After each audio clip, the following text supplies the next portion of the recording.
What's the only weekly wrap-up of the top compliance and ethics stories? It is This Week in FCPA with Tom Fox, the voice of compliance, and Jay Rosen, Mr. Monitor. Each week, Tom and Jay highlight 10 stories which caught their collective eye, talk about sports and movies, highlight top podcasts, and preview their upcoming events. Join This Week in FCPA each week for a one-stop review of the week's compliance and ethics highlights. This Week in FCPA is a production of the Compliance Podcast Network. In this episode, we celebrate Sarah Croft's admission to the American College of Trial Lawyers. Dick Casson explains that calling a bribe a facilitation payment does not make it legal. We take a deep dive into the Sgt Marine FCPA enforcement action through a series of blogs by Tom. We look at compliance risk and collaboration tools through a blog post by Matt Kelly and a podcast by Tom and Matt. We ask, is your company ready for the future? Jim Deloach explains. And can VW change its culture? The New York City Bar releases recommendations on CCO liability in regulated industries. All on This Week in FCPA. Hello, everyone. This is Tom Fox, the voice of compliance, back again with Mr. Monitor himself, Jay Rosen, for This Week in FCPA, episode 224, for the week ending October 2, 2020, the White Supremacist edition.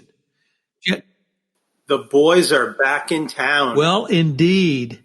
But as President Trump fumbles through the absolute most abysmal performance ever in a presidential debate, we have the NBA Finals and the MLB Finals featuring those world-renowned ethical purveyors of great standards, the Houston Astros. We're back not to praise Caesar, but to render him through looking at some of the week's top compliance and ethics stories. Jay, what say you?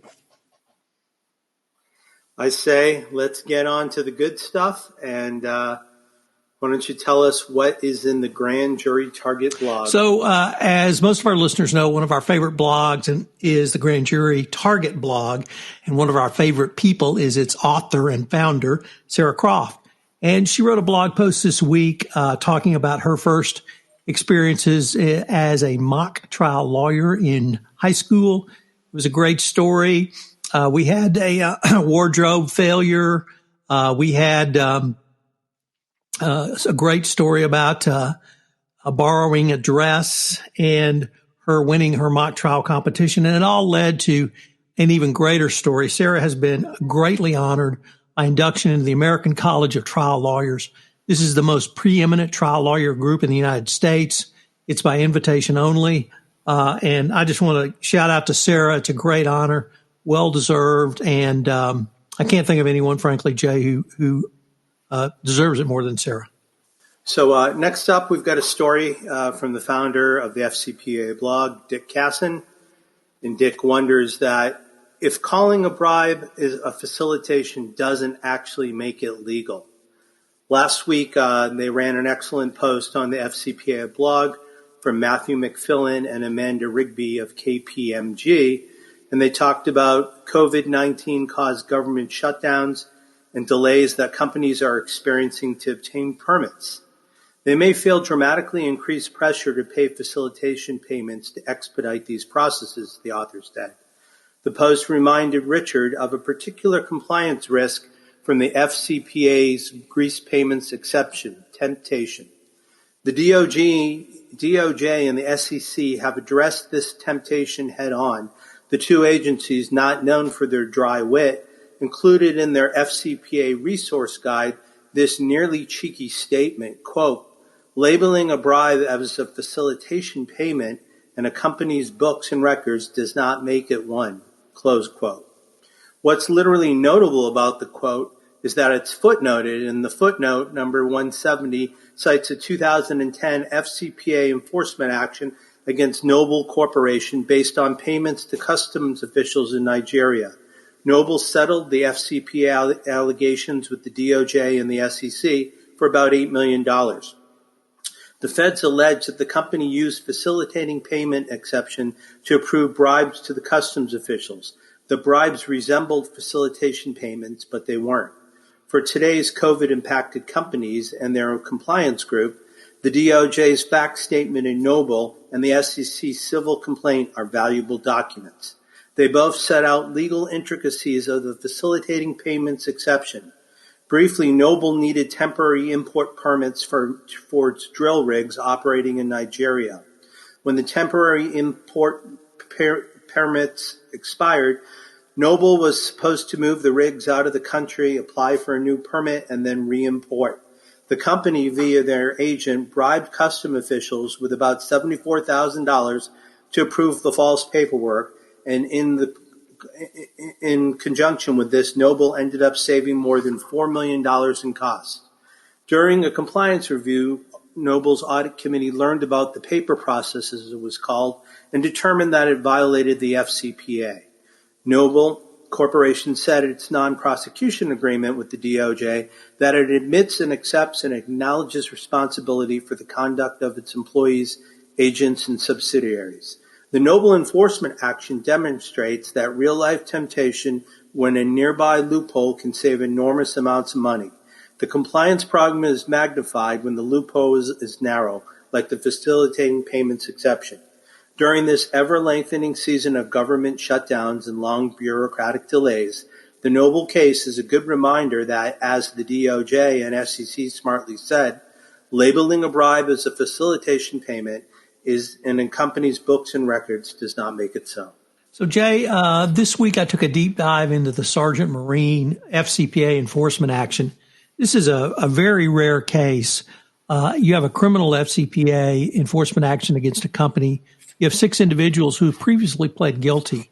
You have the named founder of the company, Daniel Marine, involved, if not running, the bribery and corruption scheme.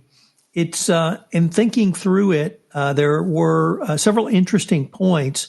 Probably the most interesting and the one that people have focused on the most was the huge discount given to the company for its inability to pay.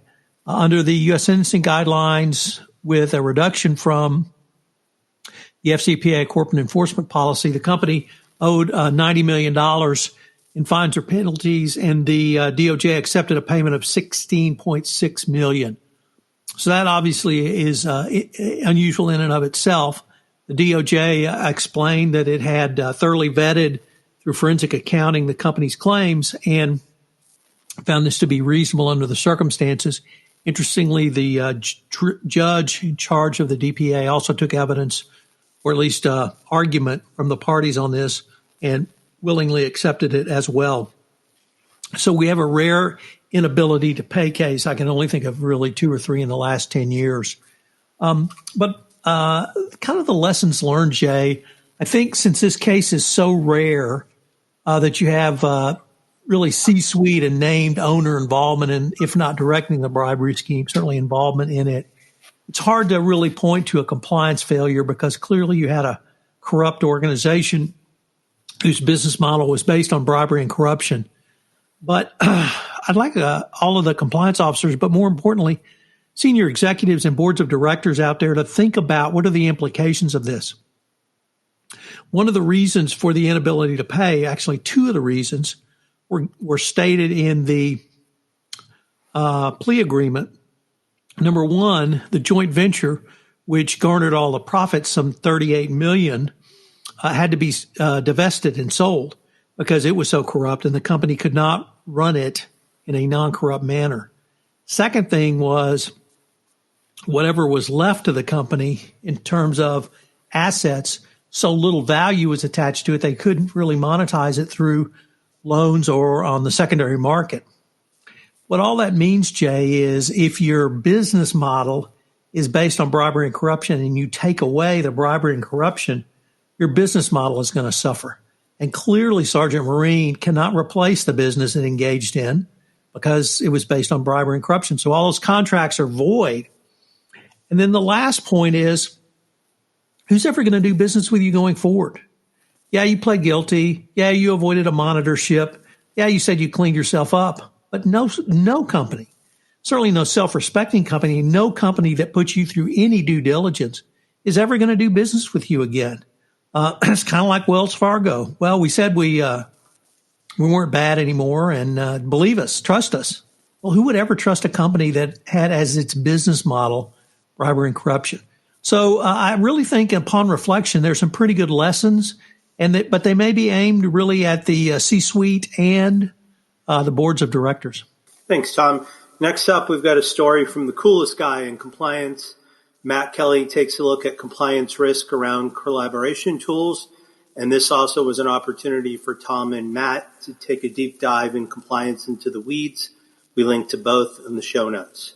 Last week, Matt spoke on a webinar about the role of compliance officers and what they should play in helping to guide a firm's electronic communications. After all, coronavirus has forced tens of millions of work remotely, so the use of collaboration tools such as Slack, Zoom, Microsoft Teams, and similar applications are soaring.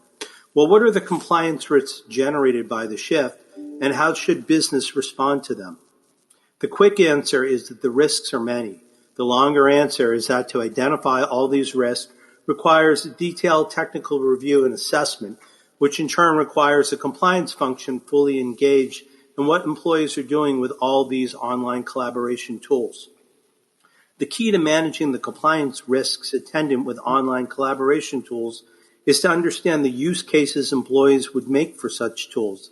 And if you don't understand why and how employees want to use Zoom instead of Microsoft Teams, the policies and controls you try to put around collaboration might not align exactly with what's happening in the organization. Okay, so the compliance officer needs to understand use cases. First, it implies that the compliance officer is working closely with business functions in the first and second line of defense. It also means that the compliance officer must work closely with IT to understand all the features of the tools. Because some collaboration tools do allow you to capture and prioritize red flags, but some others don't. By capturing the priority status of a message, this can be something important for record keeping. So you get the idea. Evaluating compliance risk of compliance tools can be a painstaking endeavor. Some of these collaboration tools have dozens of features that the compliance function will need to understand. Now, coronavirus has tossed us into a blizzard of more modern collaboration tools. So yes, you really need to get through each tool with the IT department and take a look at it feature by feature, analyzing how each one works. So how does a compliance program do that? Let's look at the small company and the large company.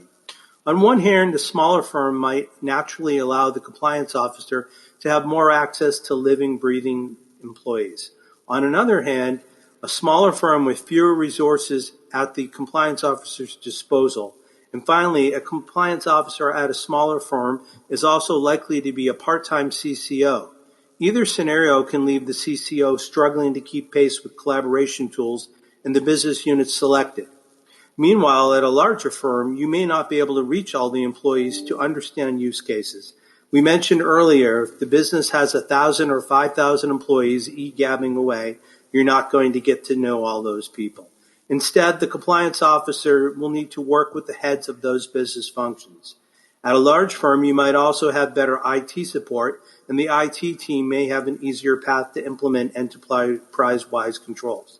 But as people work from home and corporate apps and data on personal devices and networks, they'll have an easier time evading enterprise controls. So you need to rely on policy and training as much as you need to rely on the backup from IT. There is one good thing, at least when it's time for training, you'll have lots of collaboration tools to choose from. So Jay, next up, we had an article from Minky Sin and Jack Hagel over at the Wall Street Journal, Risk and Compliance Journal, about Volkswagen. As our listeners will recall, they have completed their monitorship. And now Volkswagen is trying to change its workplace culture that fueled the emissions scandal. So when you have 225,000 employees, you obviously are a very large, slow-moving ship. And getting anything to change or turn is a huge, slow, and long investment. The company itself paid 32 billion euros in fines and penalties and compensation. So there was a huge cost as well to the company. But what's more interesting now is the company hasn't really made a change. And it's going to take a long time to see if that change has occurred, because there was a culture of tolerance for rule breaking within the organization. And Jay, as you talk about culture much of the time, both on this podcast and other podcasts and in print, you talk about how difficult it can be to change. Hopefully they have made the necessary changes at the top. The Monitor said it was a very different company than when he began.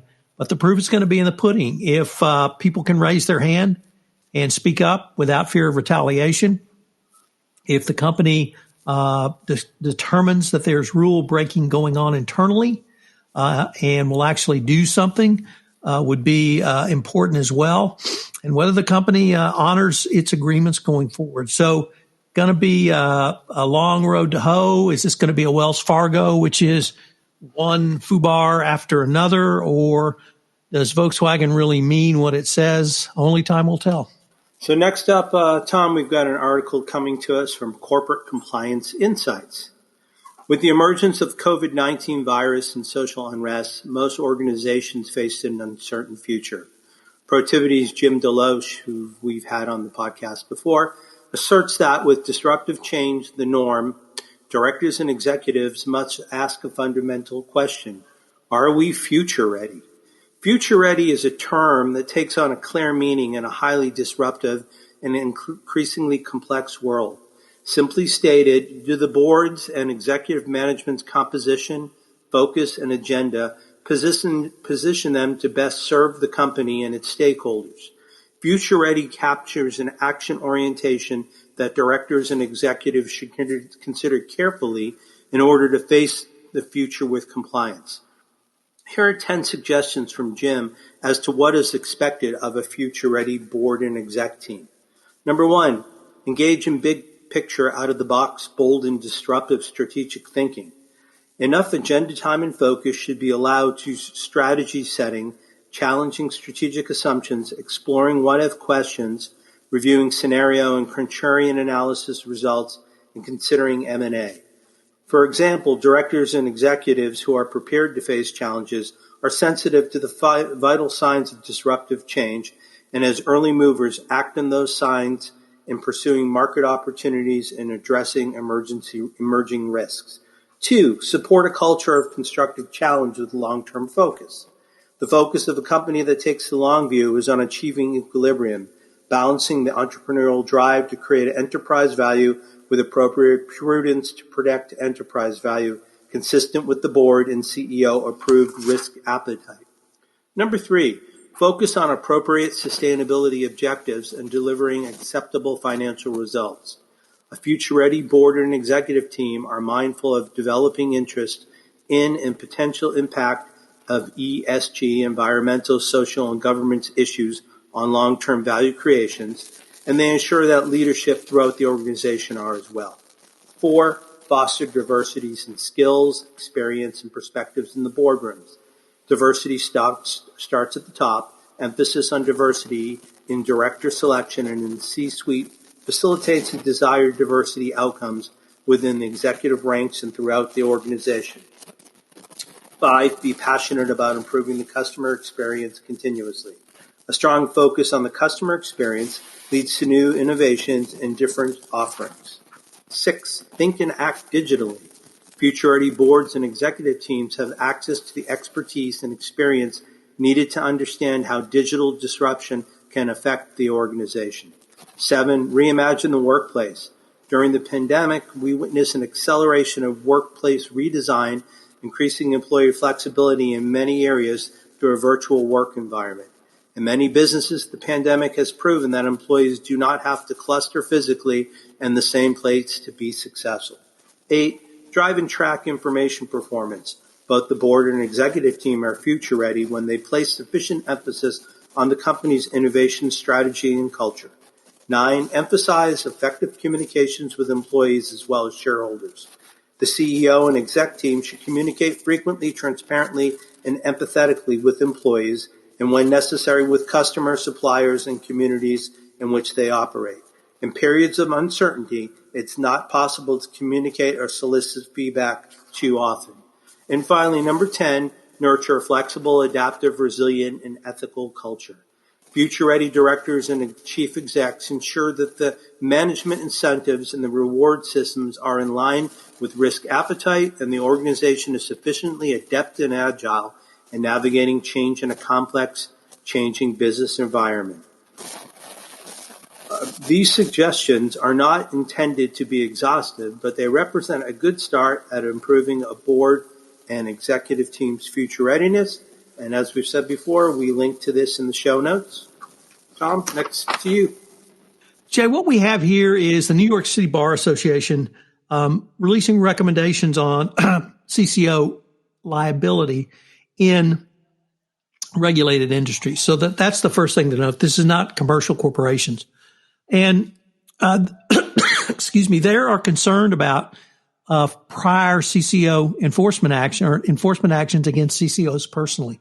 And I don't share their concern because I've reviewed all of these enforcement actions involving a CCO personally, and they all had similar factors. Either one, the CCO was a part of the scam, or number two, the CCO basically was an ostrich and put their head in the sand and did not perform their job.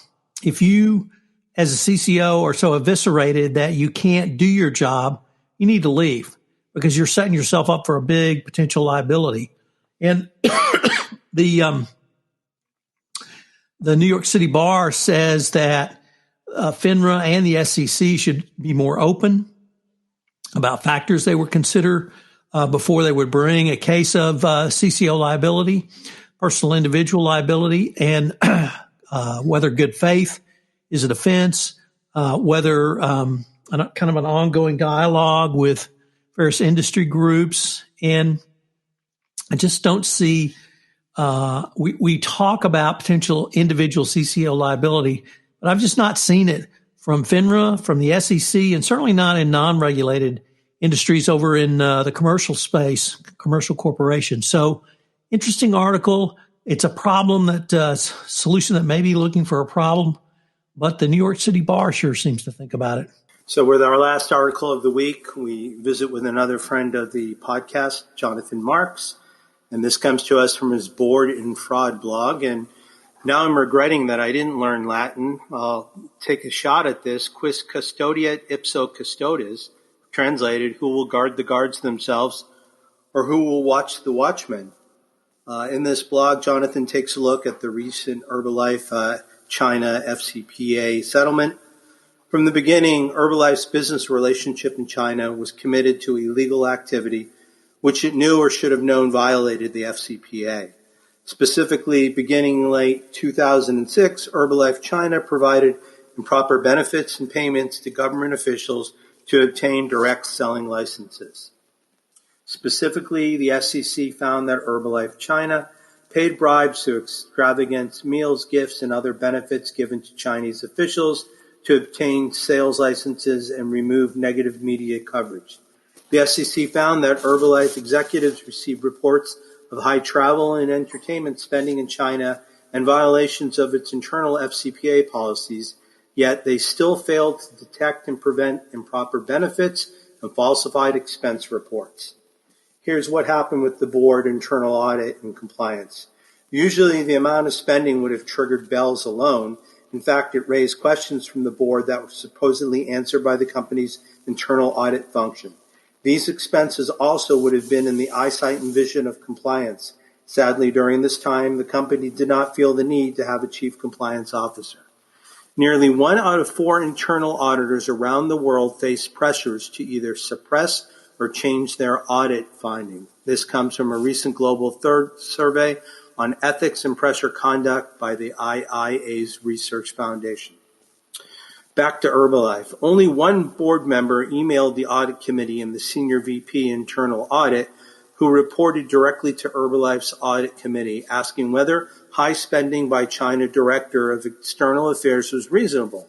Please note, I have questioned this every year I have been on the board, and the company has defended its position that these are reasonable within FCPA guidelines. Amazingly, the IA director responded that the findings are typical issues in these audits and are within tolerance. Both the board and the internal audit director failed to follow up or resolve the red flags to initiate an investigation. Let's take a look at risk in the Chinese gift-giving culture. China is known for its abuse of gifts, meals, and entertainment expenditures due to the number of state-owned entities across many industries. Interactions with China often involve government officials. Commonly, government officials demand gifts, meals, and entertainments.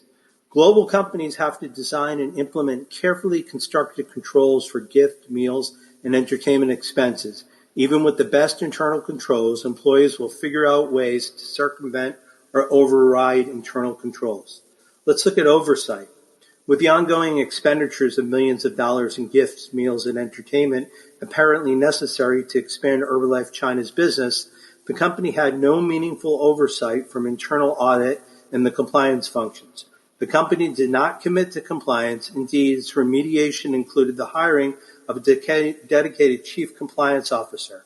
Surprisingly, a public company with global aspirations and operations failed to maintain any semblance of a compliance function. Organizational culture can be defined as the total of the psychology and attitudes which are communicated by the leadership team to employees and the ethics, values, and beliefs which are incorporated for execution of work and obtaining business objectives. After reading about the Herbalife matter, one can only wonder about the culture. A lot of what seemed to indicate the culture at Herbalife was good. According to one of their self-produced marketing pieces, according to Herbalife, the company is vibrant, exciting, inclusive, a great place to build a career. We're a fast-paced organization fielding challenges and opportunities around the world every day, and our employees are passionate about their work. Do you believe internal audit has transformed from an independent watchdog to a protector of top management? The IIA defines internal auditing as an independent objective assurance and consulting activity designed to add value and improve an organization's operations. But can internal audit be a finger pointer and still be viewed as value-adding department? What is auditing? Who is auditing the independent auditor? So, again, Jonathan is thinking about the way that controls can be used to help a company, and they were unfortunately severely lacking in this situation. Tom, here's the part of the show where we usually talk about your upcoming podcast. What kind of new podcasts hit the airwaves this week? So, Jay, we had part 4 in the compliance life with Deanna Wanquo, and she talked about sometimes you just have to stand your ground as a CCO. Over on 31 Days to a More Effective Compliance Program, we finished up the month of September in internal controls, and we moved to a new month on business ventures. So if you're interested in business ventures, meaning joint ventures, partnerships, teaming agreements, really any form of a business entity tie-up, this is the month for you. Lots of great stuff in this one. I'd like to announce next week, on this week, I had a 5-part series with lawyers from Miller and Chevalier on the firm's 2020 Latin American Corruption Survey. It's been a great series. We wrap it up on Friday with Matt Ellis and James Tillen looking back over the life of the survey, which is since 2008. And next week, I have a special 5-part podcast series on the Herbalife case, which you touched on. We have yourself, Mr. Monitor himself, Jay Rosen, Mike Volkov, Jonathan Armstrong, Jonathan Marks, and Matt Kelly, all providing commentary on the Herbalife case, which we'll post each day next week. So a special 5-part series on the FCPA compliance report that I know everyone will enjoy. Jay, I'd like to make another pitch to any listeners who have not registered for Converge 20. We now have over 2,200 compliance professionals. This will be the largest compliance conference ever, certainly larger than any in-person compliance conference, and certainly the largest virtual conference. The tech is going to be spectacular. You're going to be able to engage. You're going to be able to talk to your colleagues, people like yourself who are always thinking of BD. It's going to be a wonderful event for yourself to connect with some folks that perhaps you haven't met before, Jay. Is that possible? I've had the opportunity to interview many of the speakers for their presentations for the Converge 20 podcast series, so I know how great a lot of these events and talks are going to be. So, and did I mention the best part, Jay? It's free. Absolutely. So if you need CLE, if you need CEUs, and you need free, this is the event for you. It looks really outstanding. A couple of things I wanted to highlight. I think, Tom, you're having a couple conversations with Sam Silverstein and talking about accountability. And then another couple things that caught my interest, accountability beyond diversity and inclusion. That's with Neha Gupta and Lisa Stewart-Hughes. And then finally, some friends of the podcast who are all banding together. Lisa Beth Lantini Walker, Mary Shirley, and Lisa Fine from the Great Women in Compliance podcast. And they talk about bypassing burnout, maximizing your ethical impact, grow your career, and empower your team. So it sounds like some outstanding stuff. And the other thing that caught my eye is they are doing this virtually all over the globe. So it looks like if I wanted to stay up or get up early, I could tune in, get the European section, and then take the conference all the way around the globe. So 2,200 people, and the technology sounds amazing. So on behalf of Tom Fox, the voice of compliance, myself, Jay Rosen, Mr. Monitor, we'd like to thank you for joining us for This Week in FCPA, episode 224, for the week ending October 2nd, 2020, the White Supremacist edition. We thank you for joining us. We hope that you are safe and you are well, and we look forward to seeing you next week at Converge 20. Thanks a lot and take care. Fox at tfoxlaw.com. We also got a new really cool app on the Compliance Podcast Network website where you can leave a voicemail or a message if you'd like to ask us a question or have a topic you would like us to consider. I hope you'll join us again next week when Jay and I look at some of the top compliance and ethics stories for the week that is to become. This Week in FCPA is a production of the Compliance Podcast Network and a proud member of C-Suite Radio. Thanks again for listening, and we look forward to visiting with you again.